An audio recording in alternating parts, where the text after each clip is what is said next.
kotse ba? Feel kotse na.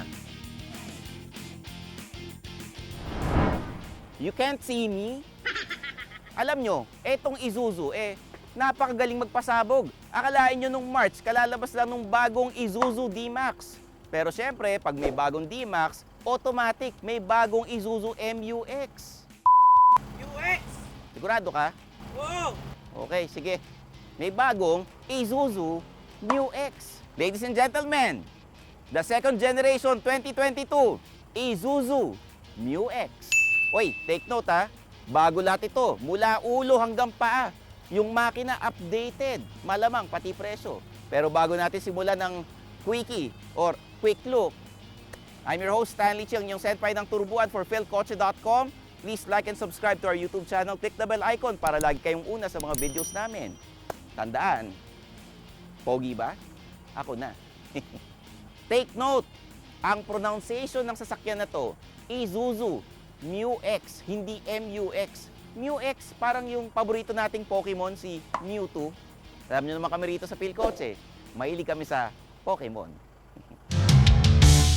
Sa harap, kung yung lumang MU-X or MU-X kamukha nung D-Max, eto, bagong-bago. Ang laki ng grill, mas pinaastig, mas pinaangas, mas refined ang itsura. At yung ilaw niya lahat, LED. Meron pa itong signature arrow by LED. Meron pang follow me home function for the top spec variant. Overall, init. Mas pinaganda, mas pinarefine, mas pinasosyal to compared sa lumang model. Gusto nyo to? Gusto ko to! Miss you, Lloyd.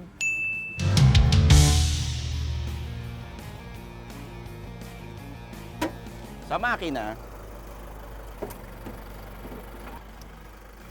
makina, dalawa pa rin ang choices natin parang sa D-Max. Yung lower LSA MT and LSMT variants come with the smaller 1.9 liter RZ4E engine that puts out 148 horsepower and 350 Newton meters of torque. Etong top spec LSE, pati na rin yung 80 version ng LSA, comes with a bigger 3 liter 4JJ3 TCX engine which makes 188 horsepower and 450 Newton meters of torque. Parehong pang turbuhan with electronic VGS turbo at parehong diesel, so pasok na pasok sa panlasang Pinoy.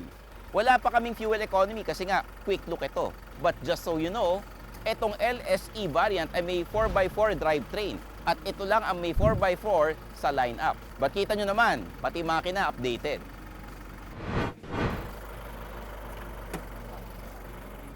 Oh, gilid naman. Pang!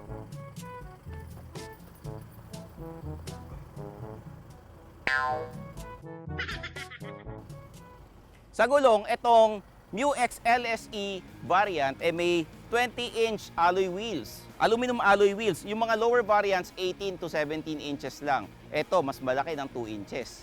Yung design niya maladahon, mas maganda sa personal kaysa sa video or sa pictures. Disc brake sa harap at sa likod. Ang suspension, double wishbone sa harap at 5 coil springs sa likod. Pareho ng Terra. Kung gusto nyo magkumparo kami ng Terra versus MU-X, sabihin nyo lang sa amin. Sa gilid, malaki pinagbago ng Isuzu MU-X dun sa lumang model.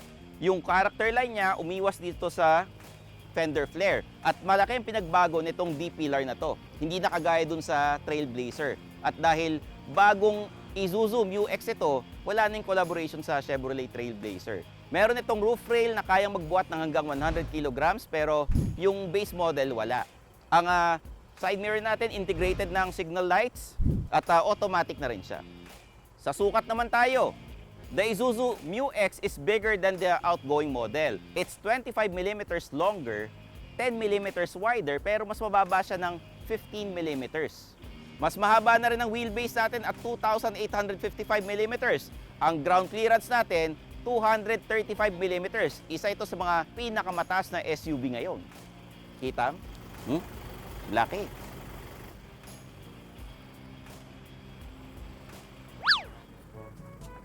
Pang! Kala mo magaan ka?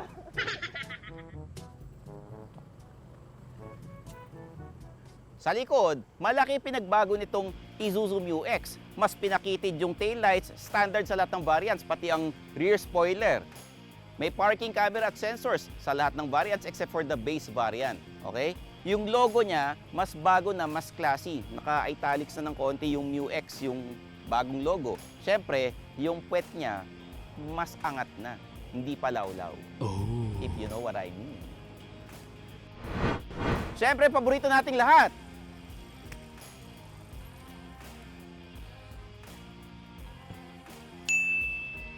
Power tailgate. Maluwag dito sa likod, walang eksaktong trunk space ang binigay sa amin dito, pero it's a typical mid-size SUV. Medyo mataas ang loading capacity, so kailangan magbuhat-buhat tayo. Isipin nyo na lang, WWJCD. What would John Cena do? Yung third row seats, natutupi para mas marami kayong mailagay sa likod. Madali lang naman to. Hila, tupi.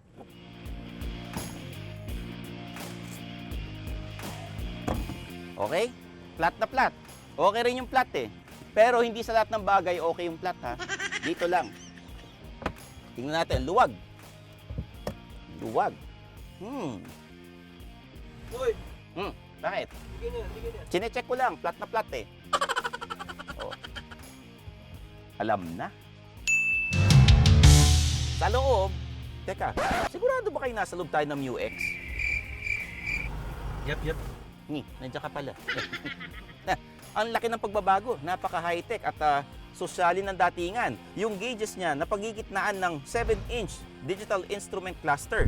At ang leather dito, sa manibela pa lang, ang smooth, sarap himasin. Sa manibela, dito rin yung mga buttons, may pang-volume na mga sa radyo, tsaka may cruise control. Yung manibela niya, tilt and telescopic. Pwede mong i-adjust taas-baba. Meron ditong 10.1 infotainment system with Apple CarPlay and Android Auto. Unti-unti nang pinapa-high-tech ng Isuzu ang itsura ng MU-X. At saka meron tong auto hold. High-tech na. Ang layo ng pinagkaiba nito mula sa dating model. Mula QC hanggang Alabang yung layo. Eto na tayo sa paborito nating segment. Nasaan ang cellphone mo? Huwag nyo mailakas direct. Nakakalata na ako sa inyo. Okay, dito.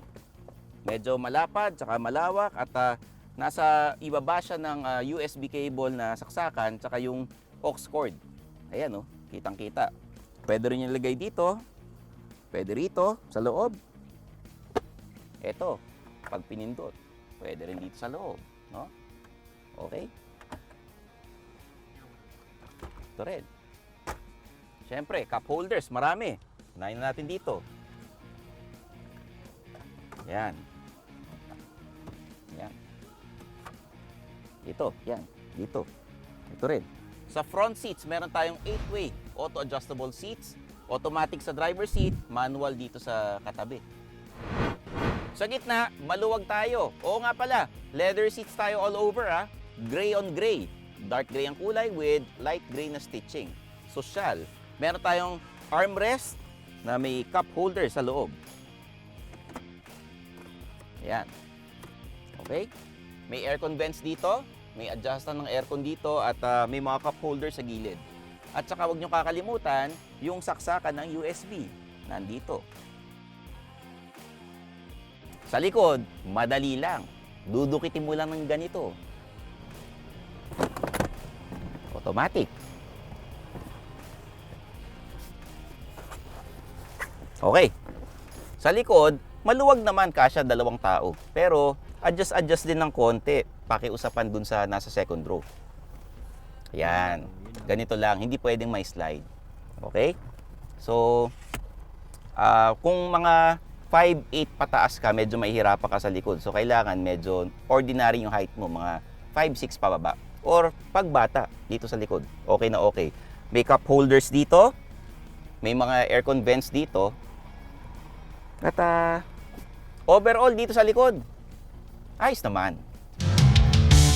Wala pa tayong driving impressions kasi quick look nga ito. Pero may gusto kaming malaman nyo. Remote start assist na to. At para pag-drive tayo, andito si Jacob, ang aming content manager. At ako, nasa gitna lang ako para takbong yayamanin. Let's go.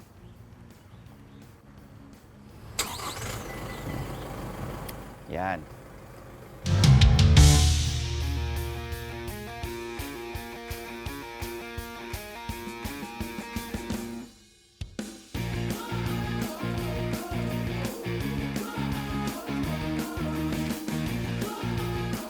Aba, gusto ko tong ride comfort hindi matalbog. In other words, it's refined. Pero kung gusto nyo pang malaman yung mga driving impressions namin, abangan nyo yung full review. Malapit na. Ako, pakibilisan nga. Lampasan mo yung stoplight, malilate na ako. Standard for all Isuzu Mu-X variants are these safety features. Dual SRS airbags, ABS with EBD, brake assist, brake override system, electronic stability control, traction control, hill start assist, hill descent control, 3-point seatbelt for all passengers, and underbody protection. For the top spec LSE, you have extra airbags, 7 in total, adaptive cruise control, forward collision warning, autonomous emergency braking, turn assist, and pedal misapplication mitigation, lane departure warning, blind spot monitor, rear cross traffic alert, parking sensors, and reverse camera. Woo! Dami nun Sobrang laki ng pinagbago ng Isuzu Mu-X, loob at labas, kaya sulit na sulit ang pag-aantay natin at ready itong makipagsabayan sa mga bagong SUV. Pero syempre, quickie pa lang to or quick look.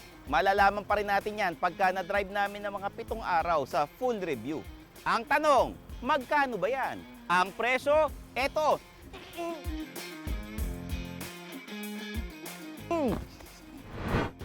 Ang presyo ng top spec variant 4x4 ay 2,450,000 pesos. Mas mahal dun sa dati pero sulit naman. You get your money's worth. So there you have it, our quickie or quick look of the 2022 Isuzu Mu-X. I'm your host Stanley Chi, ang inyong senpai ng turbuhan. Kita-kits tayo sa next video. Bye-bye! Sarap mo i-compare sa Terra. Thanks for watching. For the latest news, reviews, and anything you want to know about cars and car ownership, visit philcoche.com. Follow us on YouTube, Facebook, Instagram, and Spotify para hindi ka huli sa usapan. Tandaan, kotse ba? Philcoche na!